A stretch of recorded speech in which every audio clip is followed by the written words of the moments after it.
안녕하세요. 배신의 장미입니다. 오늘의 사연 지금 시작합니다. 저는 어려서부터 엄마와 단둘이 살았습니다.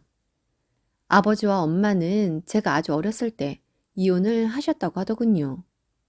엄마는 혼자 몸으로 절 키워내야 하셨기에 제가 어렸을 때부터 학교 앞에서 분식집을 했습니다. 덕분에 저는 떡볶이집 아들로 친구들에게 인기가 좋았고 엄마는 제 친구들이 오면 서비스도 주며 제 인기의 원동력이 되어주시곤 했지요. 엄마의 분식집은 제가 고등학생이 될 때까지도 친구들과 저만의 아지트가 되곤 했습니다. 일부 짓궂은 친구들은 놀리기도 하고 했었지만 전 아무렇지 않았어요. 제 이름 대신 분식집 이름을 별명처럼 부르며 놀리는 친구들이랑 싸우기도 했고 그런 일들로 엄마가 학교에 오신 적도 있었습니다. 아빠 없이 자랐기 때문에 눈에 보이게 또 보이지 않게 상처를 받기도 했었지만 저에겐 누구보다 든든한 엄마가 계셨고 어려운 살림에도 엄마는 열심히 일하며 밝고 긍정적으로 저를 키워주셨습니다. 나중에 알았지만 엄마는 음식을 잘 못한다고 하시더군요. 혼자 몸이 되고 보니 저를 키우기 위해선 돈이 있어야 했고 돈을 벌기 위해선 일을 해야 하는데 할 줄 아는 것도 없었고 어딘가 가서 일을 하자니 엄마가 일하는 시간 내내 혼자 제 걱정에 일자리도 못 잡고 있다가 떠오른 게 분식집이었다고 합니다. 그렇게 아주 작은 방이 딸린 점포를 임대해 분식집을 하게 되셨다고 합니다. 엄마도 엄마의 할머니가 해주셨던 그 맛을 떠올려가며 조리법을 개발했고 정말 그 못하는 솜씨에도 노력이라는 걸 하니 매우 그럴듯한 맛까지는 아니어도 학생들이 좋아할 만한 맛까지는 어떻게 되더랍니다. 엄마는 그렇게 분식집을 시작하게 되었던 거죠. 학교 앞 분식집을 하시려던 이유는 제가 그 학교를 다니게 될 것이기에 엄마가 학교 앞에서 분식집을 하면 절 혼자 둘 일도 없고 제 배를 골릴 일도 없을 것 같아서 선택하게 되셨다고 합니다. 엄마의 생각, 그 처음과 끝에는 항상 제가 있었던 거죠. 엄마가 분식집을 하며 저를 홀로 키우셨을 때 아버지는 단 한 번도 본 적이 없습니다. 제가 2살 때쯤 헤어졌다고는 했는데 엄마도 아버지에 대해선 별다른 말씀을 안 하셨고 저 역시 여쭤보지 않았거든요. 궁금하지 않았습니다. 어려선 뭘 몰라서 그랬던 것 같고 철이 들어선 원망이 섞여 그랬던 것 같아요.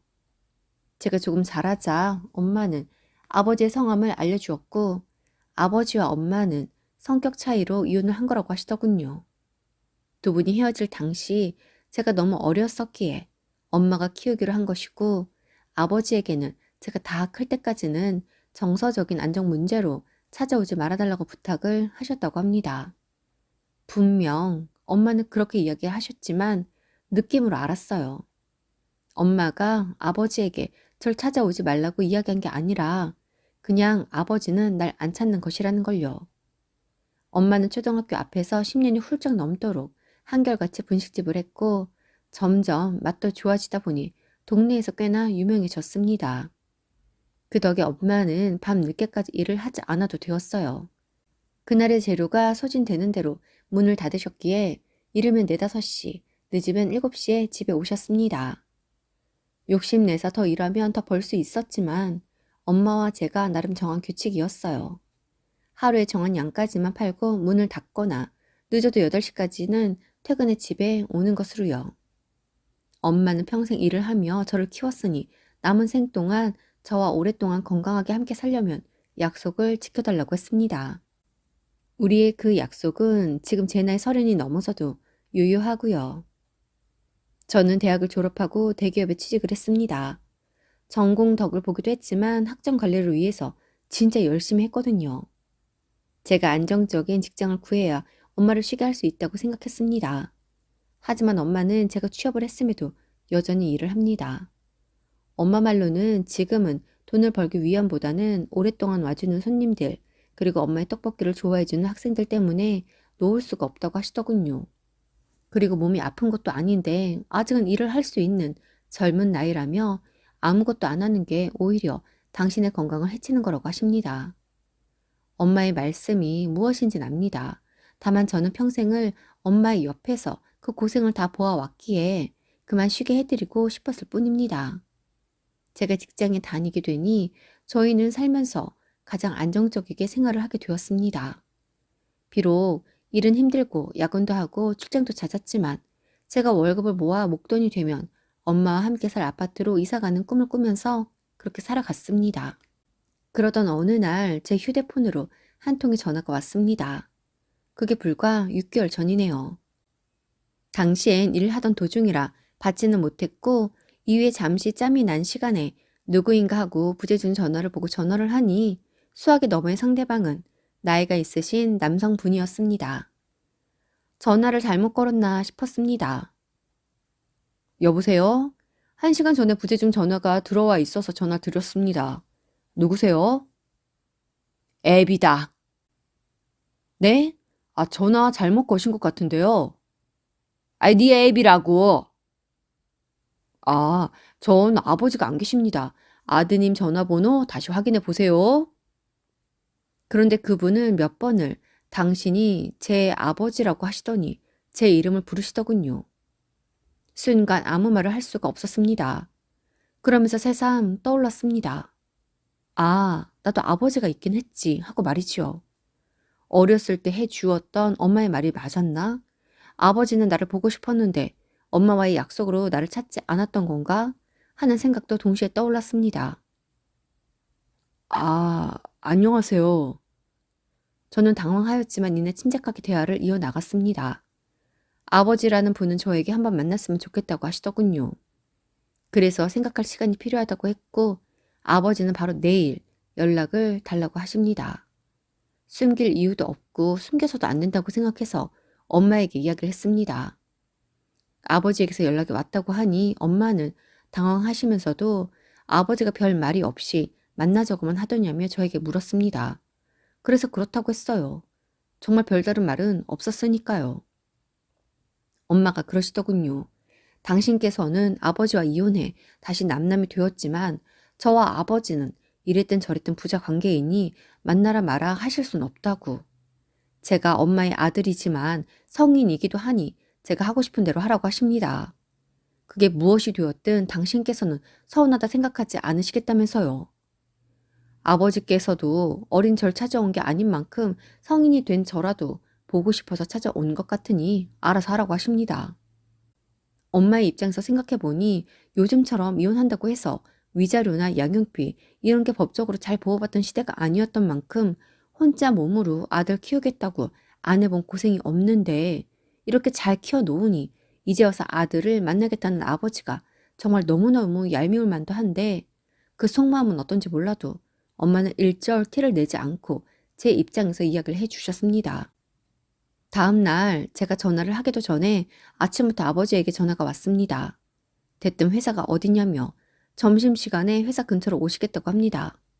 안 그래도 어디서 어떻게 배워야 하나 고민이기도 했고 어떤 이야기들을 하다 어떻게 헤어져야 하나 싶은 생각들로 머릿속이 복잡했는데 회사 근처로 오신다고 하니 점심시간에 식사를 하며 이야기를 나누다 오후 근무 시간으로 적당한 시간에 딱 헤어지기 좋다는 생각이 들었습니다. 그래서 회사 근처 적당한 한정식 집으로 급하게 예약을 했습니다. 오전 내내 아버지라는 분을 어떻게 알아볼지, 어떤 이야기들을 나누어야 할지 등의 생각들로 머릿속이 복잡해 일을 제대로 하고 있는지 시간이 어떻게 지나갔는지 알 수도 없었습니다. 점심시간이 되어 예약한 한정식 집으로 갔고 이내 아버지가 들어오셨습니다. 제 평생 아버지를 처음 뵙는 순간이었는데 오전 시간의 걱정과 달리 한눈에 아버지를 알아보았습니다. 피식 웃음이 나올 만큼 저와 닮으셨더라고요. 아버지는 절 보자마자 제 동생이랑 똑 닮았구만 이라고 하시며 자리에 앉으십니다. 아버지께서는 어떻게 지냈냐고 물으시며 엄마의 소식은 예전에 들은 적이 있다고 하십니다. 그러면서 분식집하며 살았다는데 어렵지는 않았냐고 하시더군요. 아버지 그 한마디에 그간 아버지가 저와 엄마는 까맣게 잊고 사셨을 거라고 생각했는데 그래도 우리를 생각하시면서 사셨나 싶어서 조금은 위안이 되었습니다. 그래, 너 여기 회사 다니냐? 네. 공부를 잘했나 보다. 그래 뭐 나 닮았으면 잘했을 거다. 에휴, 네 동생은 내 머리 안 닮았어. 꼴통이야 꼴통. 제 아래로 동생이 있나 봐요. 아이, 그럼 있지. 둘이나 있으니 언제 한번 기회 되면 인사나 하고 살아라. 그래도 한 애비 밑에서 태어났지 않니? 핏줄이라는 게 그런 거다. 비록 네가 동생들이랑 엄마는 다르지만 성도 같고 아버지가 같은데 한 형제이지. 당장은 아니더라도 연락하고 왕래하며 살아라. 이내 음식이 들어오고 한동안 어색한 정적 속에서 식사를 했습니다. 아버지가 우물쭈물 하시더니 이야기를 꺼내십니다. 이렇게 찾아오게 된 건 부탁할 일이 있어서라면서요. 코로나가 장기화되면서 제 동생이라고 하는 사람의 가게가 어렵게 되어 빚이 많아졌다고 합니다.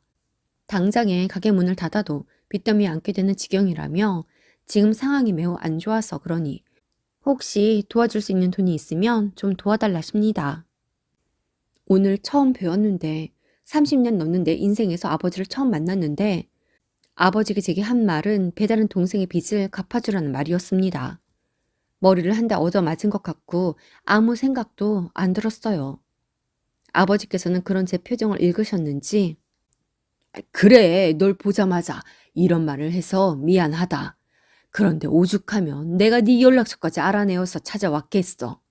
그 빚들 안 갚으면 가게도 날리고 살고 있는 집도 경매로 넘어갈지 몰라. 당장 네 작은 엄마랑 너희 동생 이렇게 우리 네 식구가 길에 나앉게 생겼어. 그동안 친인척들에게도 돈을 융통했더니 더 이상은 빌릴 곳도 없고 기한도 없네. 정말 염치불구하고 찾아왔다. 그래도 네가 이런 대기업을 다니니 얼마나 다행인지 몰라. 돈을 못 모았다 해도 직장이 빵빵하니 대출은 잘 나오지 않겠냐? 지금 아버지라는 이 사람이 저에게 무슨 말을 하는 건가 싶었습니다. 제가 아버지에 대한 기대감이 너무 컸을까요? 아버지를 그리워하면서 살지 않았다고 생각했는데 그리워했던 걸까요? 태풍에 밀려오는 파도처럼 엄청난 상실감과 실망감에 도저히 앉아 있을 수가 없었습니다. 감정을 어떻게 해야 할지 모르겠어서 자리를 박차고 나왔습니다.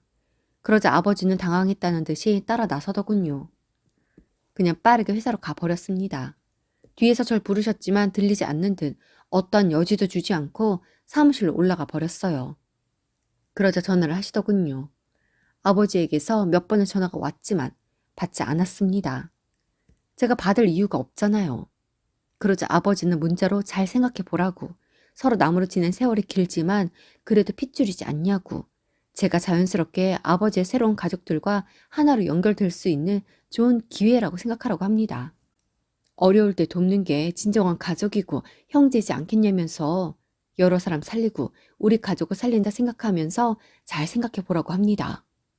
그마저도 아니라면 당신께서 절 이 세상에 낳아준 값이라고 생각하라고 합니다.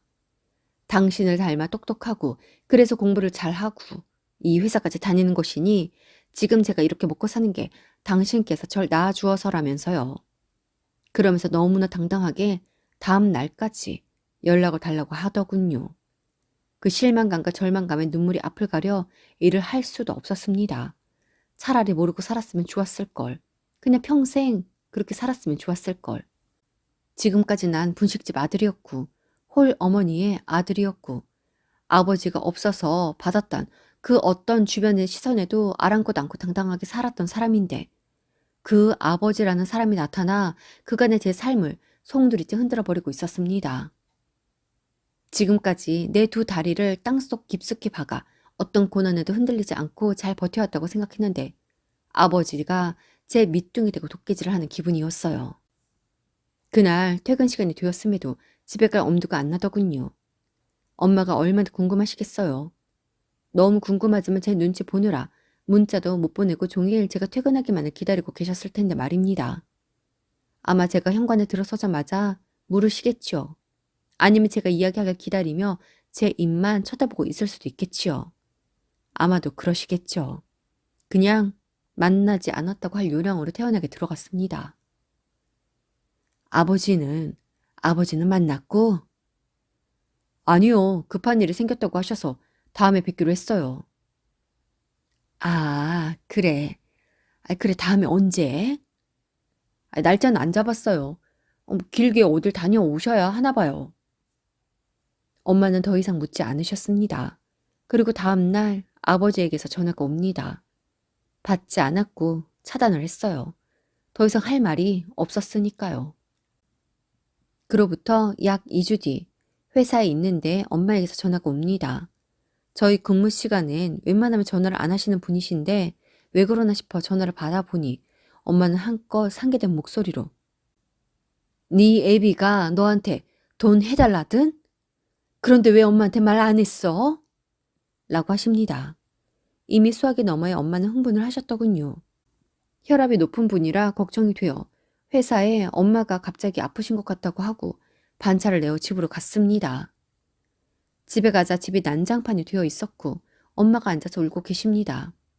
너무 놀랐어요. 너무 놀라서 엄마에게 무슨 일이냐고 물었습니다. 그러자 아버지가 찾아왔다고 합니다. 저와 연락이 안 된다며 찾아와서는 엄마에게 돈 못 주게 했냐며 윽박을 지르시기에 아무것도 모르는 엄마가 대체 무슨 말을 하는 거냐고. 당신은 아무것도 모르니 이렇게 남의 집에 찾아오지 말라고. 경찰 부르기 전에 가라며 내쫓았다고 합니다. 그러자 화가 난 아버지가 손에 잡히는 대로 살림살이를 마구 던지셨나 보더군요. 엄마는 제게 왜 아버지 만난 이야기를 제대로 안 해줬냐며 화를 내십니다. 그래서 대꾸할 가치도 없었고 언급하고 싶지도 않았다고. 그리고 무엇보다 돈을 해주지 않을 거니 괜히 엄마에게 말해서 엄마가 속상해하는 모습을 보고 싶지 않았다고 했습니다. 남편의 부재로 평생을 고생한 엄마에게 찾아와서 행패를 부린 아버지를 용서할 수가 없었습니다. 그날 엄마에게서 두 분의 이혼에 관한 진짜 이야기를 들을 수 있었습니다. 제가 돌이 되던 해 아버지는 내연녀와의 관계를 엄마에게 들키게 되었고 그렇게 호련히 떠났다고 합니다. 그때 이혼은 하지 않았던 상태였다더군요. 그런데 이후 제가 3살이 되던 해에 찾아와서는 이혼을 요구하더랍니다. 이혼을 요구한 이유는 그 내연녀와의 사이에서 아이가 생겼기 때문이었다더군요. 내연녀와의 혼인신고, 그 사이에서 태어나는 아이의 출생 등록을 위해 엄마와의 이혼 절차가 필요했던 거지요. 그런 이유로 엄마가 이리 힘든 삶을 살아오셨다는 것을 진작에 알았다면 그간 아버지에 대한 일말의 그리움이라도 키우지 않았을 텐데 엄마 가슴에 그런 대못을 박아놓고 또 한 번 엄마를 아프게 한 그 인간을 용서할 수가 없었습니다. 다음 날 저는 그 사람에게 전화를 했습니다. 벨이 한 번 울리기도 전에 전화를 받으시더군요. 그 사람은 다짜고짜 너 나 차단했니? 아버지가 오죽했으면 평생을 안 보고 산 널 찾아갔겠냐? 네 동생 이러다가 구속돼. 사기죄 받는다고. 여기저기서 지금 난리도 아니다. 그 사람은 전화를 받자마자 사정이 급한지 당신들의 사정을 이야기하기에 급급했고 안절부절합니다. 그래서 만나자고 했습니다. 제가 그쪽으로 가겠다고 했어요. 그 사람의 집 근처 공원에서 만났습니다. 그 사람은 저를 보자마자 돈을 융통에 받냐면서 흥분하더군요. 저는 흰 봉투를 내밀어 주었습니다.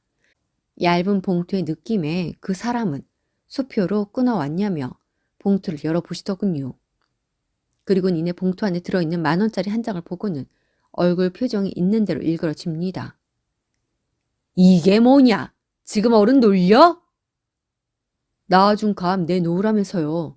솔직히 1,000원짜리 한 장 넣을까 하다가 요즘 1,000원은 사실 과자 한 봉지 값도 안 되잖아요. 제가 그렇게 값어치 없는 존재가 되는 것 같아서 정말 많이 생각해서 10,000원 넣었는데 왜요? 너무 과한가요? 뭐? 너 내가 내 아들 등쳐먹으러 만나자고 한 걸로 보이냐? 나 그렇게 양심 없는 사람 아니다. 그랬다면 네가 그 회사 들어가자마자 찾아가서 돈 해달라고 하지 않았겠냐? 진짜 사정이 급해서 그러는 거야. 네가 날 어떻게 생각하는지 모르겠지만 나 그렇게 나쁜 사람 아니다. 장난치지 말고 네 동생부터 살리고 보게. 돈 좀 다오. 그래서 그 이상은 드릴 수 있는 돈이 없다고 했습니다. 그러자 당장이라도 칠 기세길래 치고 싶으면 치라고 했습니다. 그러면 한 대 맞고 깽값이나 받아가야겠다고 했어요. 거기까지 그 인간 만나러 간 기름값은 뽑아야 하지 않습니까? 기름값이나 뽑게 쳐보라고 했습니다. 그러자 차마 치진 못하더군요. 그래서 이쯤에서 그만하는 걸 다행으로 알라고 다시 한번 엄마가 제 앞에 나타나면 그때는 낳아 죽은 사람이고 뭐고 없다고.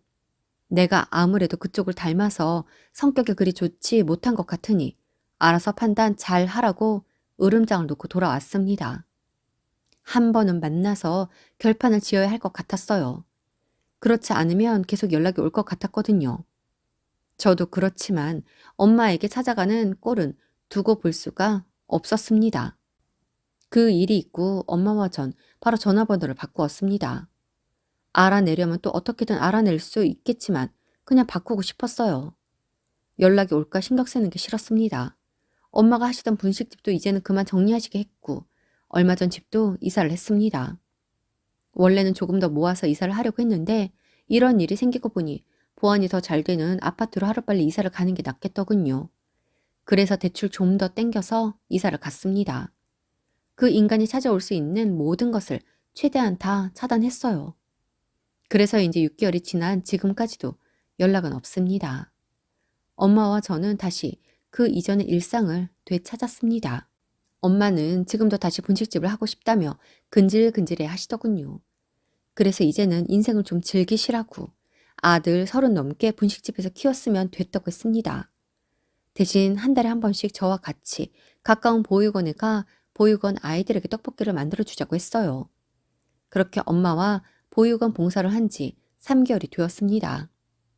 엄마 옆에서 떡볶이를 아이들에게 나누어 주다 보니 엄마가 왜 그렇게 분식집 일을 놓지 못했는지 알겠더군요. 어찌 보면 정말 흔하고 흔한 음식인데 그 떡볶이 한 접시에 행복해하는 아이들의 얼굴을 보고 있자니 저까지도 마음이 정화되는 것 같고 행복해지더라고요. 새삼 그 아이들을 보며 저도 정말 상처 많은 어린 시절을 보내왔지만 나보다 더 상처가 많은 이 아이들도 이렇게나 잘 살고 있으니 지금의 내 상황이 힘들하기보다는 엄마와 더 나은 내일을 위해 걸어가는 길목이라고 생각하기로 했습니다. 오늘도 함께 해주셔서 감사합니다. 여러분, 행복하세요.